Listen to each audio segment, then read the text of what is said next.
নমস্কার বন্ধুরা, তোমরা সবাই কেমন আছো? আশা করছি তোমরা সবাই খুব ভালো আছো এবং সুস্থ আছো। তো চলো মম ডায়েরির আরও একটি ব্লগে তোমাদের সকলকেই স্বাগত জানাই। তো দেখো, ভাবছো তো যে আমার ছেলে ট্রেনে কাদের সাথে কোথায় চলে যাচ্ছে? না, ট্রেনে আমিও আছি। আমার ছেলে তার মামা মামি এবং দিদিভাইকে পেয়ে তাদের কাছে বসে গেছে। আসলে দাদা ওরা হঠাৎই প্রোগ্রাম করেছে বাড়ি আসবে, তো আমায় হঠাৎ ফোনে জানালো যে তারা মানে আসছে, এবং সেই মুহূর্তে আমিও আর দেরি না করে তাদের ডাকে সাড়া দিয়ে কিন্তু একই ট্রেনে চলে গেলাম বাড়ি। তো এবার তো কি বলবো, এটা অনেকদিন বাদে আমার ছেলের সাথে তার দিদিভাইয়ের দেখা। সে তো বড্ড খুশি। আর আমরাও কিন্তু ট্রেনে বেশ গল্প গুজব করতে করতে বাড়ির দিকে প্রায় পৌঁছেই গেছি। এরপর দেখো, এত গরম এত গরম যে আমি ঠিকঠাক করে তাকাতেও পারছি না। প্রচণ্ড রোদ, তোমাদের তো আর কিছু বলার নেই, দেখতেই পাচ্ছ রোদ কাকে বলে। এখানে দেখো, বাড়িতে সবাই মিলে কিন্তু আমরা বেশ আড্ডা জমিয়ে ফেলেছি। এত গরমে কেউ আর গরমের সবাই গরমের উপেক্ষা করে, গরমকে উপেক্ষা করে চলে এসেছে আড্ডা দিতে বাড়িতে। তো এখন আর গরমটা অতটা গায়ে লাগছে না যতটা আমাদের আনন্দ হচ্ছে। সবাই যেহেতু আমরা আবার এক হয়েছি, তো এই আড্ডাটা তো আর সবসময় হয় না। মামা আছে, বাচ্চাদের মামা মামি মানি দাদু দিদু সবাই মিলে একসাথে আড্ডা কিন্তু পুরো জমে উঠেছে। এত গরম এত গরম, তোমাদের কি বলবো বন্ধুরা, ভাবতে পারিনি এত গরম। মানে সেদিন হয়তো আর একটু বেশি গরম লাগছিল, জানি না হঠাৎ করে। বাচ্চারাও পুরো ক্লান্ত হয়ে যাচ্ছে, প্রত্যেকের মানে গা দিয়ে টকটক করে জল পড়ছে, এতটাই খারাপ অবস্থা সেই মুহূর্তে। তো যাই হোক, মজাটাকে তো ছেড়ে দিলে চলবে না। ঘরে দুটো ফ্যান লাগানো হয়েছে, একটা ফ্যানে কোনো কাজই হচ্ছে না। আর এখানে দেখো, ওরা যতবারই ক্যামেরা দেখছে কিন্তু হাই হাই হ্যালো করেই যাচ্ছে। আর এদিকে কিন্তু এই যে মামার সাথে বসে গেছে ঢাক ঢোল নিয়ে, সব ধরনের ইনস্ট্রুমেন্ট নিয়ে বসে গেছে আমাদের বাচ্চাগুলো। এবার কিন্তু মামা একটু দেখিয়ে দিচ্ছে কি করে বাজাতে হয়, আর কিন্তু বাচ্চাগুলো সেই ইনস্ট্রাকশন ফলো করছে। তো দেখো, এখানে কিন্তু দেখো পুরো একটা ড্রাম সেট বানানো হয়ে গেছে, ওরা কিন্তু সেটাই বেশ মজা করছে। তো এটাও দেখতে ভালো লাগে, তাই না? সবাই তো ঘরে ঘরে একা, মানে ওরা তো সবাই একাই বড় হচ্ছে, একা একাই খেলে বড় হচ্ছে। তো এবার মানে তিনজনের একসাথে দেখা হয়েছে, তো স্বাভাবিক মজাটাই আলাদা। সেই মোমেন্টে আমার যে বড় ভাগ্নি সে ছিল না, বাড়ি চলে গেছিলো, কারণ ও আবার আসবে সন্ধেবেলা। তো এরা তিনজন কিন্তু এখন ভীষণ ব্যস্ত, দেখো গামলা বাটি ঢাক ঢোল এভরিথিং নিয়ে ওরা কিন্তু ভীষণ মজা করছে।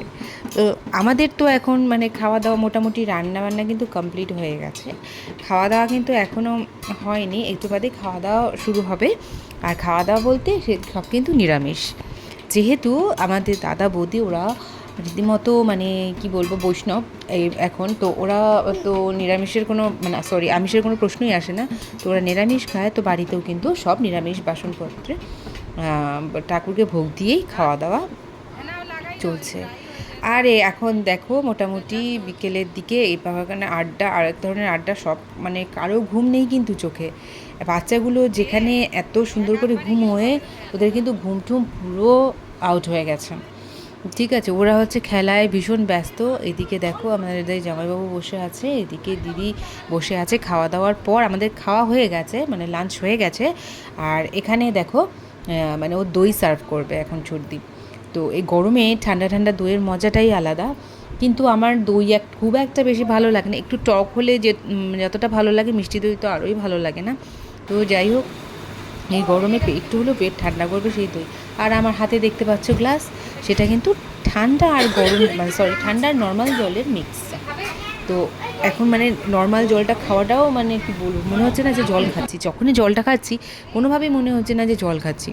তো ঠান্ডা ফ্রিজের জলটা মানে মাস্ট, না খেলে যেন জলটা গায়েই লাগছে না। আর এখানে দেখো এই যে মানে আমার ছেলে কিন্তু তো দই খেয়েছে, 2-4 চামচ খেয়েছে। তো সাহস করে খাইয়েছি ঠান্ডা দই। তো আর কি কিছু করার নেই। নয়তো মানে সবাই বাচ্চাগুলোকে খেতে দেখে ও একটু খেয়েছে। আর এদিকে দেখো আমার ভাগ্নিকে ছোটোটাকে এই যে দাদা হচ্ছে একটু জোর করে চেষ্টা করছে খানো, ও তো কিছুতেই এসব খাবে না। ওর মানে যদি একবার বলে খাবো না তো খাবেই না, তো দাদা একটু জোর করে ওকে খাওয়ানোর চেষ্টা করছে যে দেখ খেয়ে দেখ কেমন। আর এইদিকে দেখো কিছুক্ষণ পরে কিন্তু দেখো মোবাইল নিয়ে বসে গেছে। এই যে বাচ্চাদের আকর্ষণ, মোবাইল নিয়ে কিন্তু ঠিক বসে গেছে। এখানে আমরা আড্ডা দিচ্ছি আর ওদিকে ওরা মোবাইল নিয়ে। আর এইদিকে দেখতে পাচ্ছ যে দাদা মাকে কিন্তু বেশ সেবা করছে, মায়ের মাথাটা একটু টিপে দিচ্ছে রিল্যাক্স করার জন্যে। তো এগুলো দেখতে কতই না ভালো লাগে, তাই না? মানে সবাই মিলে একসাথে কি বলবো, এই আনন্দের মুহূর্তগুলো কিভাবে বললে যে ব্যাপারটা আরও ভালো লাগবে বুঝে উঠতে পারি না। তো যতটা পারছি তোমাদের সাথে বলে বলে শেয়ার করছি।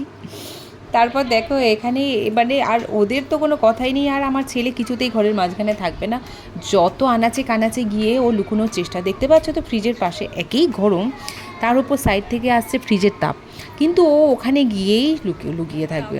ভয় লাগে, ফ্রিজ বলে কথা, ইলেকট্রিক্যাল জিনিসে আমার তো ভীষণ ভয়, কখন কি প্রবলেম হয়ে যায় সে প্রবলেম তো আর বলে কয়ে আসে না। তো এবার দেখো সন্ধেবেলা কিন্তু এখানে কিন্তু জমে গেছে আড্ডা, বদ্দি ওরা চলে এসেছে এখানে, আমরা তো এখানে ব্যাস বসে আছি। এটা কিন্তু একটা বড় সড়ো আড্ডা জমে গেছে, শুধু আড্ডাই না, এরপরে কিন্তু খাওয়া দাওয়াও আছে, খাওয়া দাওয়ার পর্বও আছে। এই যে দাদা ওরা দেখো গিয়েছিল একটু রাস্তায় খাবার আনতে, তারপর খাবার টাবার এনে ওরা মোটামুটি রেডি। আর এরপরে কিন্তু আমাদের ডিনার হবে, আর ডিনারের আগে একটু ওই তো দেখতে পাচ্ছ প্যাকেটগুলো পেছনে ওরা কিন্তু নিয়ে চলে এসছে। আর খাবারটা একটু বাদেই খাবো, কিন্তু বদ্দি ওদের আর বাচ্চাগুলোকে খাবারগুলো দিয়ে দেওয়া হবে, কারণ ওকে তো একটু দূরে যেতে হবে। তো তাই জন্যে বদ্দিকে আর বাচ্চাদের খাবারটা আগে সার্ভ করা হবে, পরে আমরা খাবো। আমার ছেলেকেও খাওয়াতে হবে, ছেলে তো এগুলো খাবে না, কিন্তু তখনও বুঝতে পারিনি ছেলে এগুলো খাবে না, ও মোটামুটি রুটি বা রাইস খায়। কিন্তু সেদিনের যে আইটেমটা মানে আনা হয়েছিল একটু ঝাল হয়ে গেছিলো, যার জন্য কিন্তু আমার ছেলে কিছুতে খায়নি। পরে গিয়ে আমি ছেলের জন্য আবার সেদ্ধ ভাত করেছি, সেই ভাতটা কিন্তু আমার ছেলেকে আমি খাইয়েছি। তো তারপর সেদিনও এত গরম যে সবাই এক জায়গায় জড়ো হয়ে ঠিক ফ্যানের ফ্রন্টে এসে সবাই বসছে যাতে সবার গায়ে হাওয়া লাগে। আর এদিকে দেখো ওদের তিনজনকে তো খুঁজে পাওয়া যাচ্ছে না, ওরা কিন্তু এসে দিদুর ঘরে এসে ব্যাস ঘরের অবস্থা দেখো কি করেছে। এই তো এদের কাজ, তিনটে মাথা এক হলে আর কি পায়। হ্যাঁ, এই হলো অবস্থা। আর এই দেখো আমাদের বড় ভাইজি, যে বড় আর কি, ও হচ্ছে ওর বাবার গায়ে, এত বড় হয়েছে, ওই দেখো ওর বাবার গাড়ি বসে ব্যাস মজা করছে। এই তো আর কি মজা, কি বলবো, এই হই হুল্লোড়গুলো না হলে কি আর ভালো লাগে বলো? সত্যিই খুব ভালো লাগছে। আর ওদিকে কিন্তু বৌদি সব কিন্তু খাবারগুলো রেডি করে দিচ্ছে। আর এদিকে দেখো দিদির খাওয়া মোটামুটি শুরু হয়ে গেছে, বাচ্চাগুলোকেও এখনই খেতে দিয়ে দেওয়া হবে। তো যাই হোক, এত গরমে মাকে আবার রান্না করতে হবে, তাই ওরা কিন্তু বাইরে থেকে খাবার দাবার নিয়ে এসেছে। আর সত্যিই এত গরম, এতজনের খাবার করা মানে চাপ হয়ে যাবে।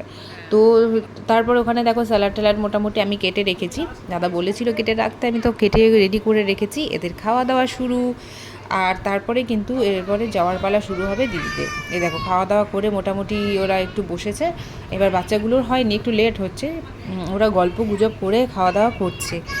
আর কি বলবো, এই যে এখানে দেখো স্যালাডগুলো যেটা আমি কেটেছি এগুলো, আর এখানে দেখো এখানে কিন্তু ছিল হচ্ছে একটা ভেজ পোলাও, সাথে ছিল হচ্ছে একটা শাহি পনির, আর সাথে কুলচার সাথে ছিল মানে ছোলার যে সবজিটা যেটাকে আমরা বলি মানে হ্যাঁ ছোলাও একটু মাখা মাখা ছোলার যে রেসিপিটা সেটা ছিল। আর ও ছিল কিন্তু আমার ঠিক হ্যাঁ ডাল মাখানি ছিল ব্যাস, আর সাথে স্যালাড।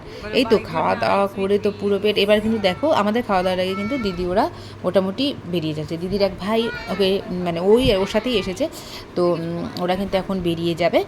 আর এরপরে কিন্তু আমরা খাওয়া দাওয়া শুরু করব। তো বড়দিন মেয়ে তো কোনোভাবেই যেতে ইচ্ছে করে না, স্বাভাবিক, সবাই এখানে কাছাকাছি, তো ওর তো ভালো লাগবেই না। তো ওকে বলেছি মানে আগামীকাল সকাল সাত সকালে ওকে পাঠিয়ে দিতে। তো আর এখানে দেখো আমার ছোটি মেয়ে, এর তো খাওয়া কিছুতেই শেষ হবে না। আর ওদিকে আমার ছেলে দেখো না খাইয়ে না মানে না খেয়ে দিয়ে ওইদিকে দেখো মামার কোলে উঠে বসে আছে। তারপরে এই যে আমার যে ভাগ্নিটা, এর খেতে মোটামুটি অনেকটা সময় লেগে যায়। আর বাচ্চা তো সবাই, খাওয়া দাওয়ার দিকে ওদের ধ্যান নেই, মা বাবারা যতটুকু জোর করে খাওয়ায় ওটাই। তার ওপর এত মানে হই হুল্লোড় হচ্ছে যে ওদের মানে খাওয়ার দিকে একদম তাল নেই। আর এদিকে দেখতে পেলে আমার বড় ভাইজি, আমার ভাইজি যে সে হচ্ছে আমাকে একটু ম্যাসাজ করে দিচ্ছে পিঠে। আমি বললাম বাহ, এত ভালো লাগছিল ওই মোমেন্টে। তো চলো, এভাবেই কিন্তু সারাদিন ভীষণ মজা করে হই হুল্লোড় করে কাটিয়েছি। এখন প্রায় 1:30 বেজে গেছে, রাত 1:30। হ্যাঁ হ্যাঁ হ্যাঁ, রাত 1:30, কিন্তু বাচ্চাগুলোকে দেখো, দেখে মনে হচ্ছে যেন সন্ধে সবে।